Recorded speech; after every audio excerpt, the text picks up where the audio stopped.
Assalamualaikum warahmatullahi wabarakatuh. Perkenalkan, nama saya Aura Mafira dengan NPM 79. Di sini saya akan melakukan presentasi pada blog kardio berjudul dengan core pulmonal. Core pulmonal itu kita mulai dari definisinya terlebih dahulu.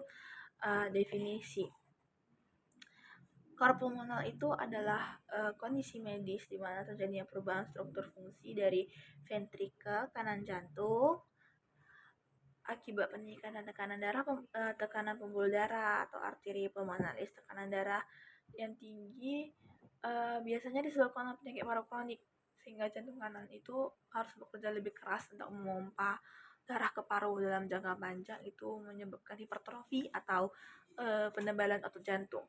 Lalu ada dilatasi ventrikel kanan. Selanjutnya itu ada klasifikasi. Klasifikasinya dari core pulmonal itu terdiri dari dua, yaitu ada akut sama kronik. Kalau akut itu terjadi tiba-tiba, biasanya akibat embolia paru masif. Lalu kalau misalnya dia yang kronik, yaitu berkembangnya perlahan karena penyakit paru kronik, biasanya itu seperti PPOK. Lalu selanjutnya itu ada etiologi atau penyebab.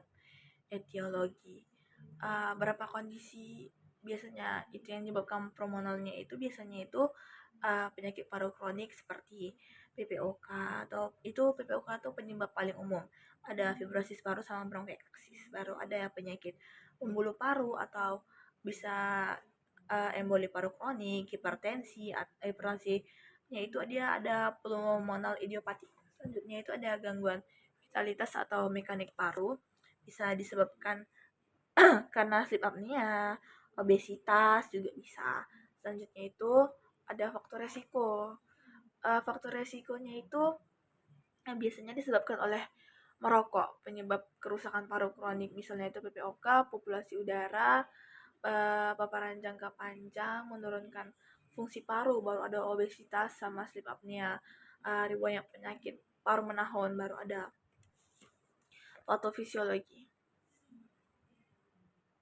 Patofisiologinya itu proses terjadi dari core pulmonal, biasanya dijadikan sebagai gangguan vitalitas dari perlusi paru, hipoksemia, baru ada hipoksemia vasokonstruksi arteri pulmonal.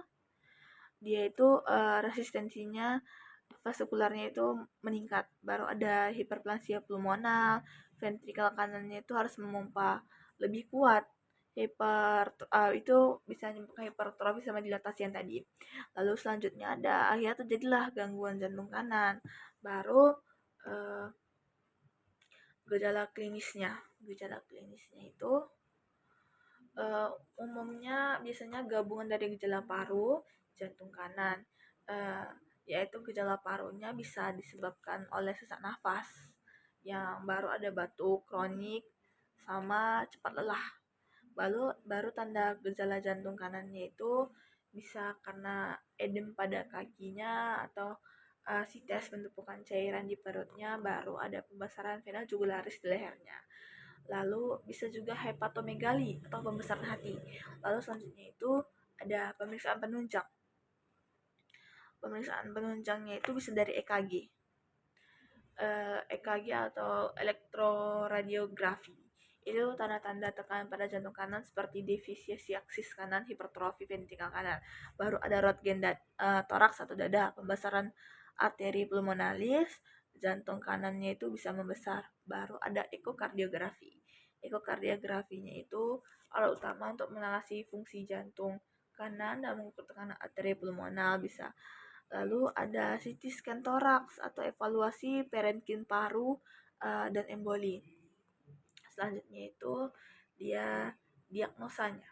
Diagnosa core pulmonal itu ditegakkan berdasarkan gejala tanda klinis yang tadi, baru ada riwayat penyakit paru kronik, pemeriksaan ekokardiografi, sama tidak ada kelainan struktur jantung kiri sebagai penyebab. Selanjutnya itu ada tata laksana. Tata laksana atau penanganan. Tujuan pengobatan adalah mengatasi penyakit paru, penyebab penurunan tekanan paru, dan mendukung fungsi jantung kanan. Baru ada atasi penyebab paru, seperti kita PPOK, berikan bronkodilator, steroid inhalasi, anjuran berhenti merokok. Baru ada sleep apnea, baru ada hipoksemia kronik, baru mengurangi beban jantung juga bisa. Lalu ada rehabilitasi paru. Selanjutnya itu tindakan lanjutnya itu seperti transplantasi paru-paru atau jantung. Itu biasanya ada di kasus berat dan rekreatif. Baru ada pencegahannya itu seperti kita anjurkan kepada pasiennya itu berhenti merokok, lalu deteksi dan penanganan sleep apnea sedini mungkin. Lalu ini referensi yang saya gunakan. Mungkin sekian dari saya. Selamat